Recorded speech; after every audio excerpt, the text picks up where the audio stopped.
Ազգային ժողովի Եվրոպական ինտեգրման հարցերի մշտական հանձնաժողովը հերթական նիստում քննարկել եւ ի գիտություն է ընդունել Հայաստանի կառավարության 2021-2026 թվականների ծրագրի 2025 թվականի կատարման ընթացքի եւ արդյունքների վերաբերյալ զեկույցի համապատասխան հատվածը։ Քննարկման առանցքում էին Հայաստան-Եվրամիություն հարաբերությունների զարգացման ընթացքը, ոլորտային գործակցության ծրագրերն ու տնտեսական ուղղությամբ իրականացվող քայլերը։ Ֆինանսների նախարար Վահե Հովհաննիսյանն անդրադարձել է միջազգային ֆինանսական կառույցների հետ գործակցությանը, անդրադառնալով Հայաստան-ԵՄ օրակարգում առկա ծրագրերին։ Եթե խոսենք օրինակ այն ծրագրերից, որը մենք իրականացնում ենք Եվրամիության հետ, ապա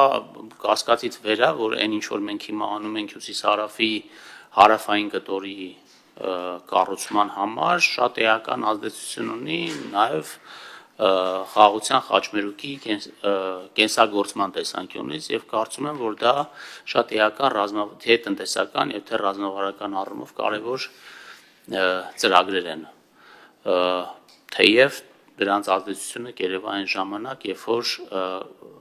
փաստացի ենթակառուցվածքը կառուցված կլինի։ Արտաքին գործերի նախարարի տեղակալ Վահան Կոստանյանն էլ նշել է, որ հաշվետու ժամանակահատվածում Հայաստան-Եվրամիություն հարաբերություններում տեղի են ունեցել էական զարգացումներ։ Նրա խոսքով այդ գործընթացն ամրապնդվել է նաև ազգային ժողովի կողմից ընդունված Եվրոպական միությանը Հայաստանի Հանրապետության անդամակցելու գործընթացի մեկնարկի մասին օրենքով։ Վահան Կոստանյանը հիշեցրել է, որ Հայաստան-Եվրամիություն գործընկերության դինամիկ զարգացումը կարևոր հանգրվանի է հասել 2025 թվականի դեկտեմբերի 2-ին, երբ արտաքին գործերի նախարար Արարատ Միրզոյանի, ԵՄ արտաքին գործերի եւ անվտանգության քաղաքականության հարցերով բարձր ներկայացուցիչ Կայա Կալասի եւ ընդլայնման հարցերով ԵՄ հանձնակատար Մարթա Կոսի կողմից ընդունվել է Հայաստան-ԵՄ գործընկերության ռազմավարական օրակարգ փաստաթուղթը։ Ըստ փոխնախարարի, այն լրացնում է Հայաստան-ԵՄ համապարփակ եւ ընդլայնված գործընկերության համաձայնագիրը, սահմանելով կարճաժամկետ եւ միջնաժամկետ հավակնորդ առաջնահերթություններ հնարավոր բոլոր ոլորտներում եւ հարաբերությունները բարձրացնելով ռազմավարական մակարդակի։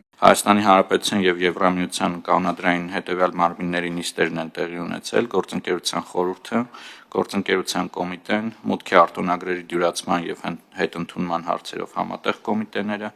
մարդկանց միջև շփումների, արդարադատության, ազատության եւ անվտանգության, մաքսային հարցերով ենթակոմիտեր են։ Տեղի են ունեցել նաեւ մարդու իրավունքների շուրջ երկխոսության հերթական հանդիպումը։ Նշեմ նաև, որ Հայաստանը ընտրվել է Եվրոպական քաղաքական համայնքի 26 թվականի գարնանկանալի գագաթնաժողովի հյուրընկալ պետություն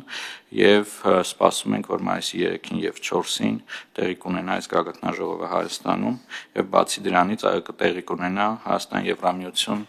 անդրանիկ գագաթնաժողովը, որին շատ լրջորեն պատրաստվում ենք մեր եվրոպացի գործընկերների հետ։ Հայաստան-Եվրամիություն հարաբերություններն ըստ փոխնախարարի այսօր առավել ամուր եւ սերտ են, քան երբևէ, իսկ ռազմավարական օրակարգի ընդունումը նոր մակարդակի է բարձրացնում երկկողմ գործընկերությունը։ Տնտեսական գործակցության մասին զեկույցով էլ հանդես է եկել էկոնոմիկայի նախարար Գևորգ Պապոյանը։ Նա տեղեկացրել է, որ Հայաստան-ԵՄ համապարփակ եւ ընդլայնված գործընկերության համաձայնագրի շրջանակում տեղի են ունեցել 3 կարևոր նիստեր։ Դրանք են առևտրի հարցերով գործընկերության կոմիտեի 7-րդ, աշխարհագրական նշումներ ենթակոմիտեի 6-րդ եւ մաքսային հարցերով ենթակոմիտեի նիստերը։ Նախարարը ներկայացրել է նաև Հայաստան-ԵՄ համատեղ իրականացվող մի շարք ծրագրեր, անդրադառնալով համաձայնագրերով նախատեսված դիրեկտիվների մոտարկման գործընթացին եւ տնտեսական ոլորտում շարունակվող բարեփոխումներին։ Էկոնոմիկայի նախարարության կողմից 25 թվականի ընթացքում մշակվել է եւ Եվրոպական հանձնաժողովը ներկայացվել 7 TAEX,